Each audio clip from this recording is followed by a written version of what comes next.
In the quiet suburban town of Willowbrook, life was as predictable as the changing of the seasons. The residents went about their daily routines, children played in the streets, and the hum of lawnmowers filled the air on weekends. It was a place where everyone knew everyone, and nothing out of the ordinary ever happened.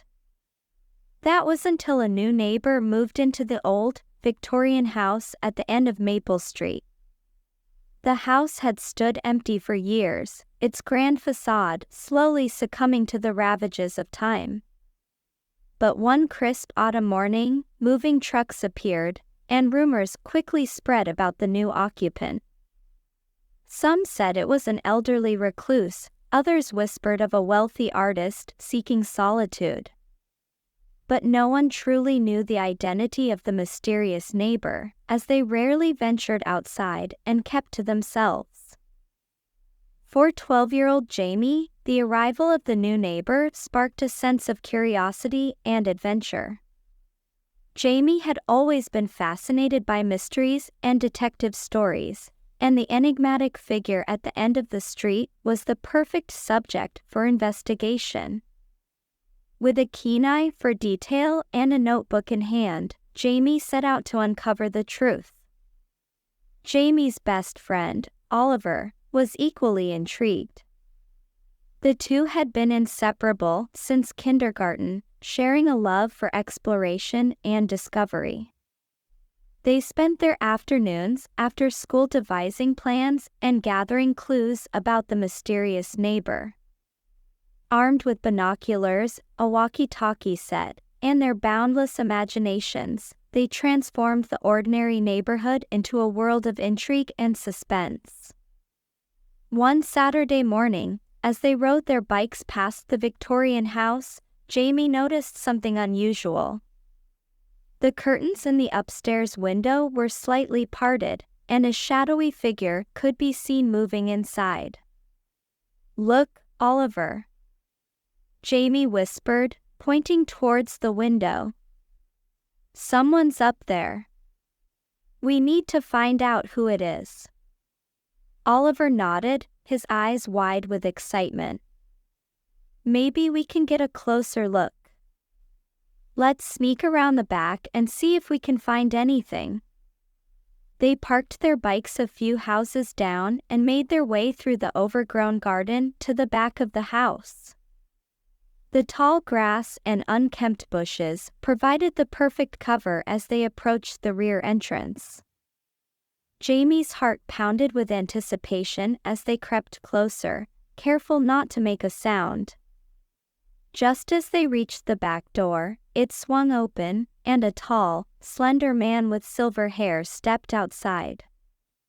He carried a large, worn-out book in one hand and a wooden staff in the other. His piercing blue eyes scanned the garden, and for a moment, Jamie thought they had been discovered. But the man's gaze seemed distant, as if he were looking through them rather than at them. Jamie and Oliver held their breath, remaining perfectly still. The man muttered something under his breath and waved the staff in the air. To their astonishment, a faint, shimmering light appeared around him, and the garden seemed to come alive. Flowers bloomed instantly, and the grass turned a vibrant green. The air was filled with the sweet scent of blossoms, and a sense of magic hung in the air. As quickly as it had begun, the light faded, and the man turned to go back inside. Jamie and Oliver exchanged stunned glances. "Did you see that?" Oliver whispered. "That was magic." Jamie nodded, eyes wide with wonder. "We have to find out more about him. Who is he, and how did he do that?" Determined to uncover the truth, the friends decided to follow the man and learn his secrets. They spent the next few days observing him from a distance, taking notes on his activities and trying to piece together the puzzle. They discovered that the man rarely left the house, but when he did, he always carried the same book and staff. He would visit the local library, the park, and sometimes the forest at the edge of town. One afternoon, as they trailed the man to the library, Jamie had an idea. Maybe the librarian knows something about him. Let's ask her. They waited until the man had left the library before approaching Mrs. Thompson, the elderly librarian.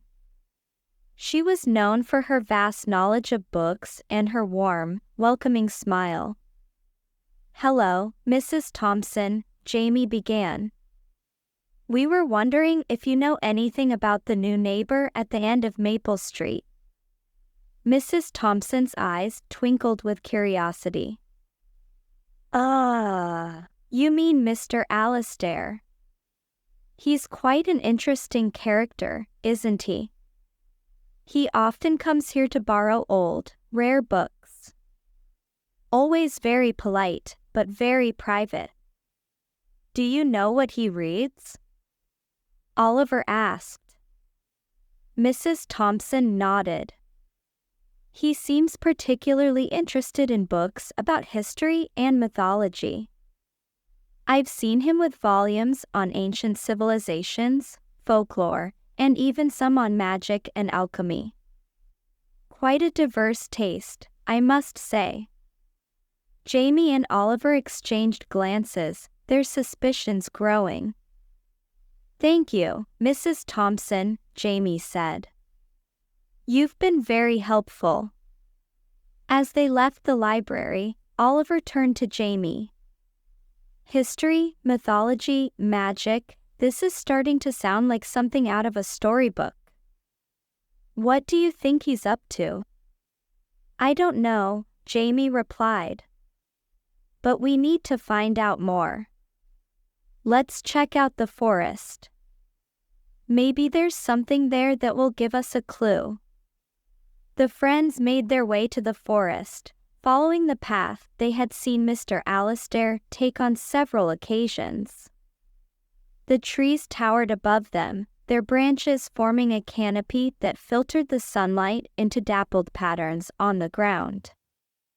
The forest was serene, yet there was an air of mystery that made their hearts race with anticipation.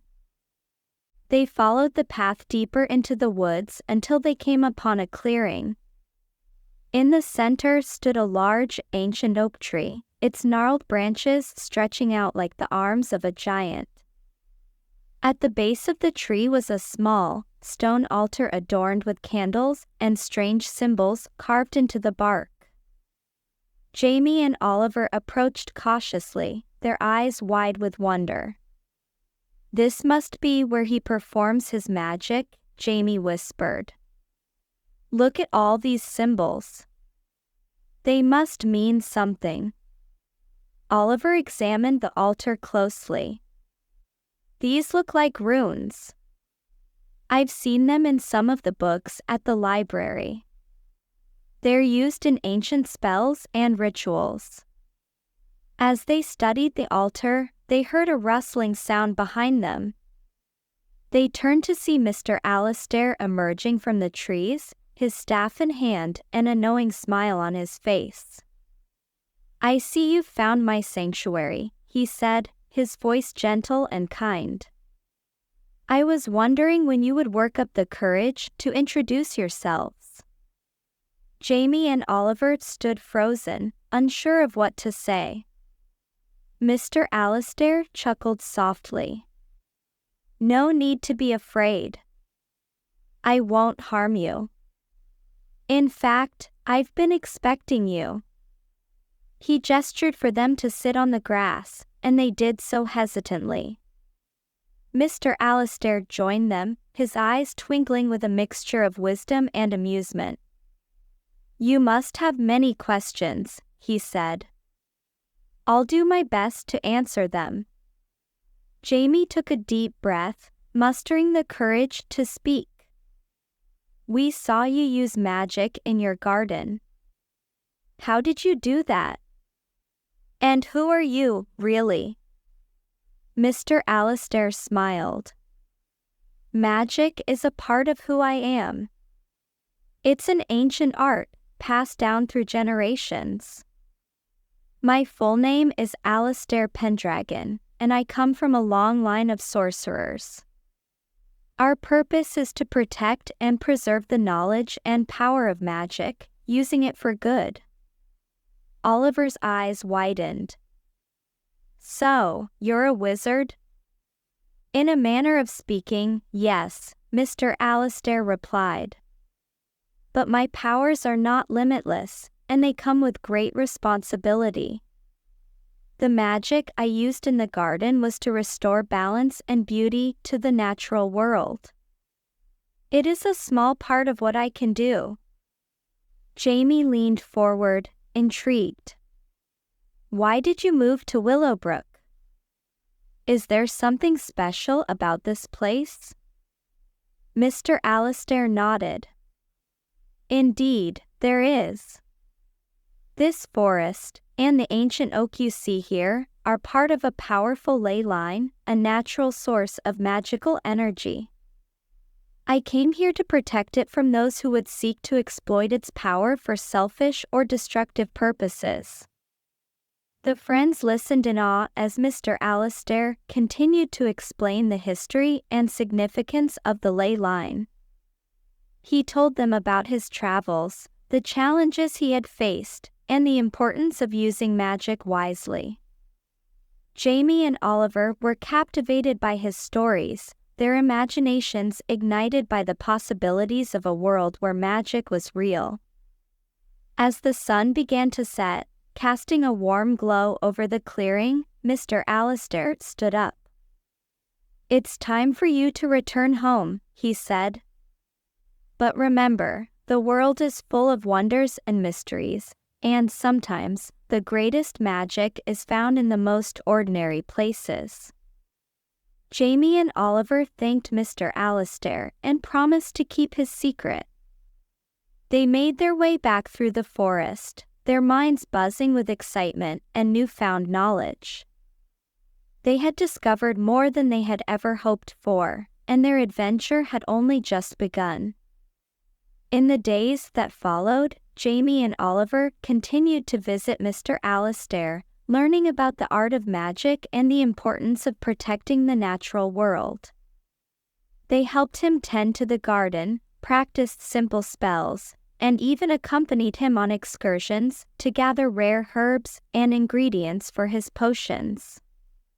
Their friendship with Mr. Alistair deepened, and they came to see him not just as a mysterious neighbor, but as a mentor and friend. He taught them to see the world with new eyes, to appreciate the beauty and wonder in every moment, and to use their knowledge and abilities for good. As they grew older, Jamie and Oliver carried the lessons they had learned with them, always remembering the magic they had discovered in their own backyard. They knew that the world was full of mysteries waiting to be uncovered, and that the greatest adventures often began with a simple spark of curiosity. And so, the mysterious neighbor at the end of Maple Street became a cherished part of their lives, a reminder that magic is real, and that sometimes, the most extraordinary things can be found in the most unexpected places.